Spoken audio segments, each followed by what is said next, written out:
Assalamu alaikum. You are welcome in my YouTube and Facebook channel Study World by Sarmar.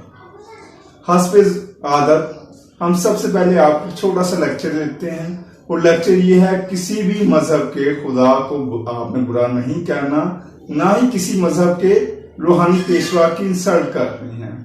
ऐसा अगर आप मेरे कहे हुए के मुताबिक अमल करते हुए जैसे मैंने कहा वैसे करेंगे ना तो आपके माशरे में अमन भी होगा, मोहब्बत भी होगी, एक दूसरे के साथ दोस्तियां भी कायम रहेंगी। अब हम अपनी वीडियो की तरफ चलते हैं। वीडियो स्टार्ट करने से पहले हम हमेशा ये करते हैं, पहले अल्लाह का नाम लेते हैं फिर दूसरी पढ़ते हैं, बिस्मिल्लाहिर्रहमानिर्रहीम। अब हम अपने नबी हज़रत मोहम्मद सल्लल्लाहु अलैहि वसल्लम दूसरी पढ़ रहे हैं, सल्लल्लाहु अलैहि वसल्लम। अब हमने लेक्चर की तरफ या वीडियो की तरफ चलते हैं। वीडियो आज से हम 9th क्लास की वीडियो का आगाज कर रहे हैं। ये वीडियो सीरीज में होगी। अगर आपको हमारी वीडियो अच्छी लगे ना तो आप लोगों से रिक्वेस्ट है कि आप वीडियो को शेयर भी करें, लाइक भी करें और इस चैनल को सब्सक्राइब भी करें और किसी को दूसरे को शेयर करेंगे ना तो इससे क्या होगा, किसी और का फायदा होगा, ये आपके लिए सदका जारिया भी है। अब हम अपने लेक्चर की तरफ चलते हैं। लेक्चर आज का है हमारा 1.1। उसमें हम सबसे पहले मैट्रिक्स की तारीफ करें। मैट्रिक्स होता क्या है, सबसे पहले हमें ये मालूम होना चाहिए। मैट्रिक्स कोई भी रियल नंबर होता है जिसे रोज और कॉलम्स की अरेंजमेंट में इन ब्रैकेट के अंदर लिखा जाता है, उसे क्या कहते हैं, मैट्रिक्स कहते हैं। फिर मैं रिपीट कर देता हूं डेफिनेशन। अगर रियल नंबर्स को हम क्या कहें, अगर रियल नंबर्स को हम कॉलम्स और रोज या रोज और कॉलम्स की अरेंजमेंट में ना ब्रैकेट के अंदर लिख दें तो उस अरेंजमेंट को हम कहेंगे मैट्रिक्स। मैट्रिक्स के बाद इस डेफिनेशन में दो चीजें इस्तेमाल की हैं, दो नए नाम होंगे आपके लिए। एक होगा रो और दूसरा होगा एंट्री, कॉलम। रो क्या है, ऐसे अनासर हैं जो हॉरिजॉन्टल होते हैं। हॉरिजॉन्टल मीन के जो कतार की तरह होते हैं। जैसे आपने देखा होगा कि अक्सर जो बिल जब जमा करवाने के लिए जाते हैं तो बिल जो वो लो लाइंस में लगते हैं। या आपने बर्ड्स को देखा हो, बर्ड्स एक लाइन में चल रहे होते हैं, तो ये हॉरिजॉन्टल रोज होती हैं। अगर किसी भी रियल नंबर को हॉरिजॉन्टल वे में लिख दिया जाए ना तो वो रो कहलाएगी। वो क्या कहलाएगी, रो। उसके बाद नेक्स्ट टर्म यूज हुई है वो है कॉलम।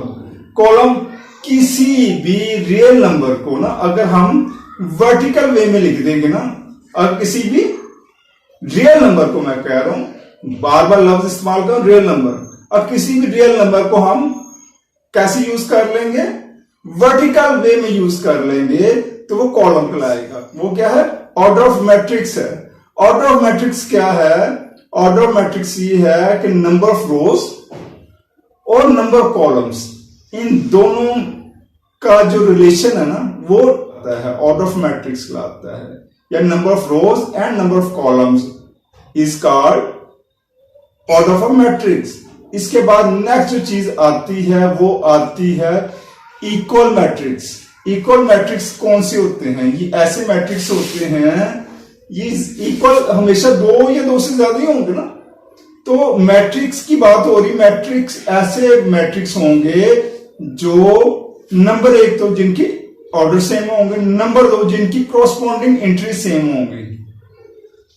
कॉरस्पॉन्डिंग एंट्रीज का मतलब है जिस जगह पे जो एंट्री है दूसरे मैट्रिक्स की उसी जगह पे एंट्री होगी तो वो कॉरस्पॉन्डिंग एंट्री होगी।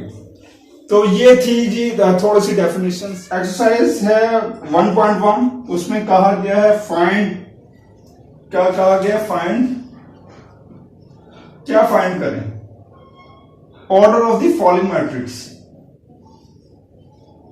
Order of the following matrix.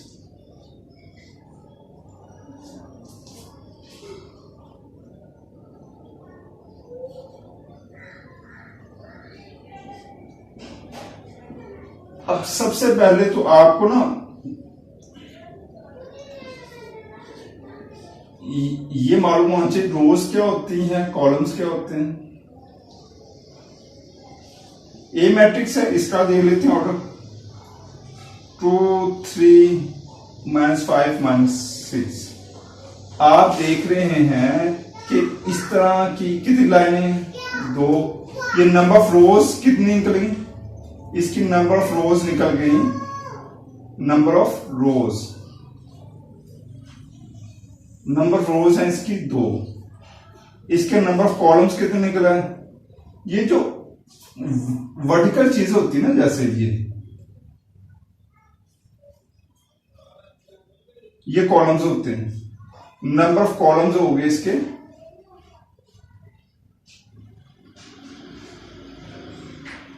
2।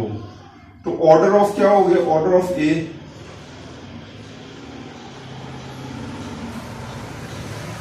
Order of a हो गया 2 number of rows by number of columns.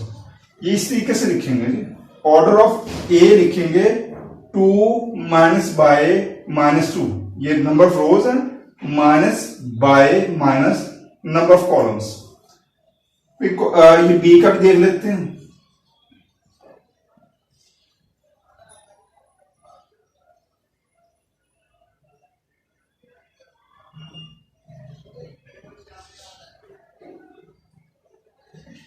मैं ट्रैक लिख देता हूं इसका, ऑर्डर ऑफ बी। आपने देखा इसकी रोज कितनी, 1 और 2, नंबर ऑफ रोज कितनी, 2 minus y number of columns. Number of columns कितने, आप देख रहे हैं कि 1 और 1 2 निकलते हैं। फिर इसके बाद हम और मजीद करते हैं। ये जी है, जी है 2 3 0।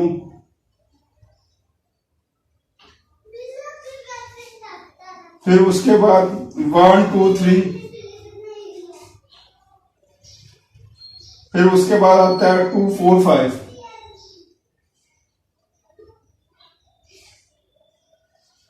अगर लिखना हो ऑर्डर ऑफ जी लिखना हो तो क्या करेंगे, आपने देखा कि रोज कितनी 1, ये 2 बन रही रोज और ये 3 बन रही, 3 माइनस, अब एक तो इधर जा रही है, एक तो ये लाइन है, एक ये लाइन है और एक ये लाइन है। ये कॉलम भी कितने हो गए, 3 हो गए कॉलम भी। फिर उसके बाद एक और मैं लिखवा देता हूं एच, 2 3 4 2 3 4 ये एंट्रीज है। 1 0 6 1 0 6। इसका ऑर्डर ऑफ एच क्या होगा,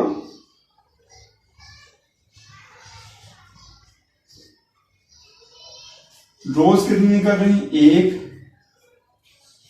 ये 2, रोज कितनी 2 minus y number of column कितने 1, देख रहे हैं आप 2 है, ये 3। अब हम क्वेश्चन नंबर 2 की तरफ चलते हैं। क्वेश्चन नंबर 2 क्या है, which of the following matrix are equal, यानी एक से ज्यादा मैट्रिक्स जो इक्वल हैं वो बताने हैं। तो उसके लिए कंडीशंस हैं 2। सबसे पहले कंडीशन क्या है, ऑर्डर फाइंड आउट करना है। तो ऑर्डर ऑफ बी, इसका ऑर्डर फाइंड आउट कर लें। पहले रोज कितनी है जी, देखें रोज 1 है और फिर बाय, फिर कॉलम्स 1 और ये 2 निकलते हैं, 1 और 2। कॉलम्स क्या है 2। क्रॉसपॉन्डिंग एंट्रीज क्या है, कोरेस्पॉन्डिंग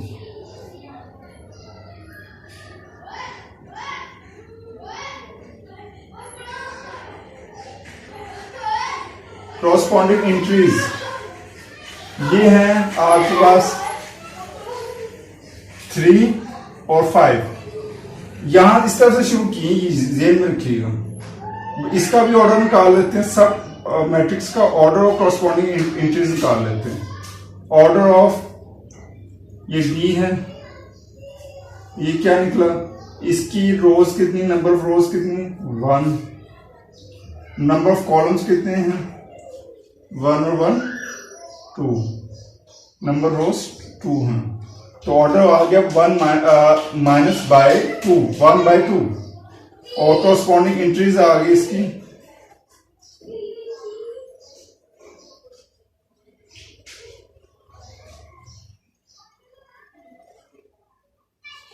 कॉरस्पॉन्डिंग एंट्रीज वो क्या, कौन कौन सी हैं जी?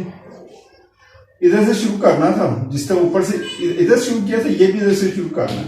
तो 5 और 3, इसके बाद इसकी बारी आ जाती है।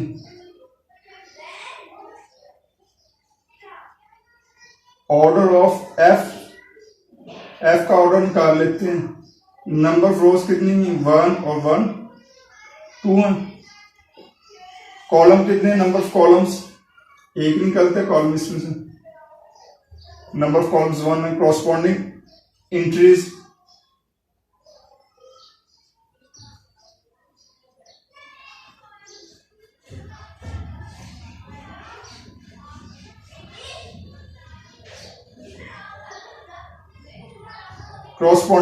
क्या है 2 और 6, ऊपर से स्टार्ट करेंगे। इधर से शुरू किया था 3 5 5 3 2 6, ठीक है। अब इसको पहले आपने सिंप्लीफाई कर लेना, 3 में से 1 सब्ट्रैक्ट करेंगे तो 2 बच जाएगा, 3 में 3 प्लस करेंगे तो 6 बन जाएगा। तो इसको सिंप्लीफाई करने के बाद ये बना, तो इसका ऑर्डर निकाल लेते हैं।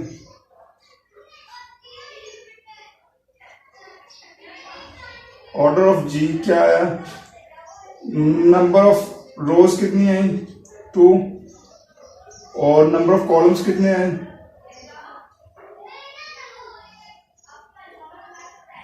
1 आ रही। कोरोस्पॉन्डिंग एंट्रीज कौन सी हैं,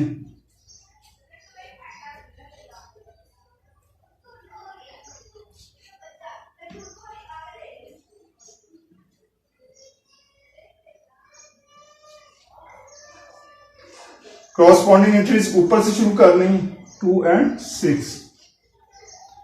तो इसका ऑर्डर निकालिए, ऑर्डर ऑफ जी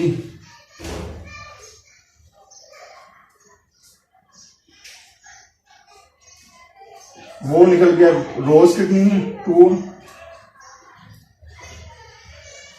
और कॉलम्स कितने हैं वो भी 2 हैं।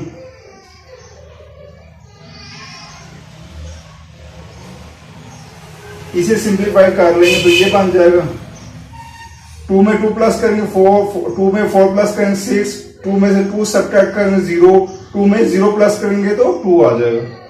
तो सिंप्लीफाई करके ये है। अब इसका ऑर्डर निकाल लेते हैं, ऑर्डर ऑफ जे। सबसे पहले नंबर ऑफ रोज कितनी है 2 है, फिर नंबर ऑफ कॉलम्स वो भी 2 है, ये रोज हो गई और ये कॉलम्स हो गई। उसके बाद कॉरस्पॉन्डिंग एंट्रीज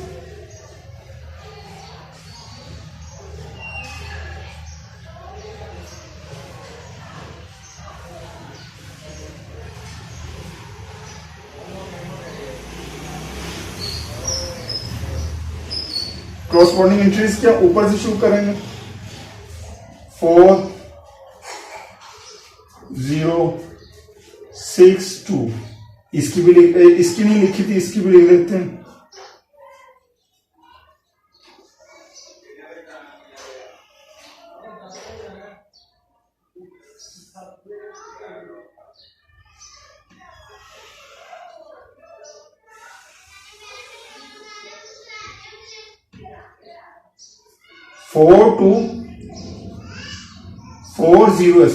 फोर 0 6 2।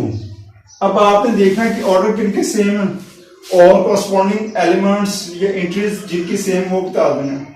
आप देख रहे हैं कि इनका बेशक ऑर्डर सेम है, ठीक है, ऑर्डर एक जैसे ना इनके, लेकिन इनकी कॉरस्पॉन्डिंग एंट्रीज इधर 3 है और इधर क्या है 5 है, तो ये सेम है ना।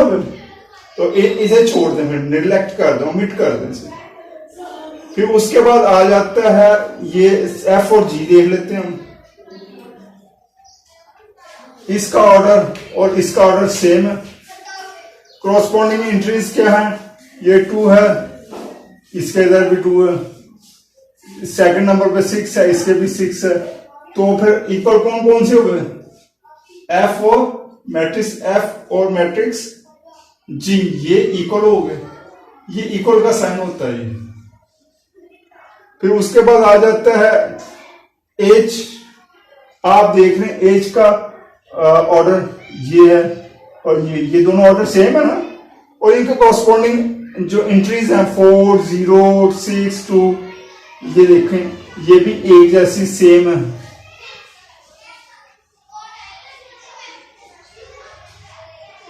अगर ऑर्डर भी सेम हो और क्या सेम हो, कॉरस्पॉन्डिंग एंट्रीज भी सेम हो, तब होंगे दोनों आपकी जो सी कंडीशन फुलफिल होनी चाहिए। अगर फुलफिल नहीं होंगी तो मैट्रिक्स सेम नहीं होंगे।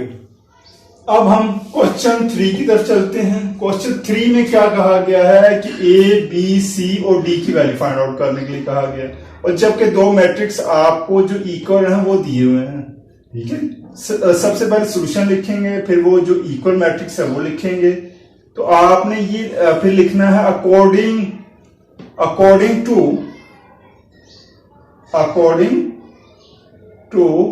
Equality of matrices. ठीक है, तो इक्वल मैट्रिक्स सब होते हैं जब उनके ऑर्डर भी सेम हो और कॉरस्पॉन्डिंग एलिमेंट्स या एंट्रीज भी सेम हो। तो ये आपको एंट्री नजर आ रही है a प्लस सी इक्वल होगा किसके, 0 के। a प्लस 2 भी इक्वल होगा -7 के। c -1 इक्वल होगा 3 के। 4d -6 इक्वल होगा 2d के। तो इनको नाम दे देते हैं, क्वेश्चन 1, क्वेश्चन 2, क्वेश्चन 3, क्वेश्चन 4। अब इनको हम हल करते हैं, सॉल्व करते हैं। इनको फ्रॉम क्वेश्चन 1 में से हमने, चूंकि ये सबसे सादा है तो ये पहले ले ली, क्वेश्चन नंबर 3 ले ली पहले। क्वेश्चन नंबर 3 में 1 इधर माइनस हो, दूसरी तरफ जाकर क्या होगा, प्लस हो जाएगा, क्योंकि दूसरी तरफ जाके अगर एक तरफ माइनस हो रहा हो दूसरी तरफ जाकर प्लस हो जाता है। ये असूल है मैथमेटिक्स का, इसे साइन ऑपरेशन कहा जाता है। तो 3 में 1 प्लस किया 4, सी की वैल्यू 4 आ गई। अब ये सी की वैल्यू इसमें पुट कर दें, इसका क्या नाम है, equation 1। Put C in equation 1। Equation 1 लिखी पहले आपने, लिख ली, तो सी की जगह सी की वैल्यू पुट कर दी 4, सी की जगह सी की वैल्यू 4 पुट कर दी। यहां ये प्लस हो रहा है तो इक्वेशन को दूसरी तरफ लेकर जाएंगे तो क्या होगा, माइनस होगा। ये साइन ऑपरेशन होता है। तो a इक्वल हो गया -4 के, ये भी खत्म हो गई। ये अब ये दोनों रह गए। अब आपने देखा a की वैल्यू हमने निकाली तो a इसमें पुट कर दें आप। Put a equal to 4 in question 2। a पहले क्वेश्चन 2 लिखी है क्या, a प्लस 2b इक्वल -7 ये है। अब a की जगह पे -4 लिख दिया, यहां माइनस और दूसरी तरफ जाकर प्लस होगा क्योंकि ये साइन ऑपरेशन है। तो -7 प्लस 4, ये -3 आएगा। ये आपने सब्ट्रैक्शन की ना, 7 में से 4 सब्ट्रैक्ट किया, 3 बच गए। ये 2 और b का बिटवीन कोई साइन नहीं, यानी मल्टीप्लीकेशन है। मल्टीप्लीकेशन जब इस इक्वल के ऑपोजिट जाता है ना, दूसरी तरफ जाता है, तो क्या होता है, ये डिवीजन में कन्वर्ट हो जाता है, तकसीम में चेंज हो जाता है या फ्रैक्शन में आ जाता है। तो 2 फ्रैक्शन में जब आ जाए तो ये आ जाएगा, तो b की वैल्यू ये आ गई। अब अकेली ये क्वेश्चन नंबर 4 आ गई, तो इसे सोल्व कर लेते हैं। Question number 4d -6 equal 2d के। यहां पे क्या हो रहा है, प्लस हो रहा है 2d, इधर आएगा तो माइनस हो जाएगी, माइनस हो रहा है 6 और जाकर प्लस हो जाएगा क्योंकि ये साइन ऑपरेशन है। 4d में से 2d आपने सब्ट्रैक्ट किए तो 2d प्लस के बच गए। ये 2 और d के दरमियान कोई साइन नहीं है, मल्टीप्लिकेशन, दूसरी तरफ जाके फ्रैक्शन में आ जाएगा। तो 2 3 6, d की वैल्यू 6 आ गई। अब हमने तमाम वैल्यूज निकाल ली जो निकाल ली। हैंस a इक्वल -4 के, b इक्वल -3 ओवर 2 के, c इक्वल 4 के, d इक्वल 3 के। ये था हमारा एक्सरसाइज नंबर 1 कंप्लीट हो गई है।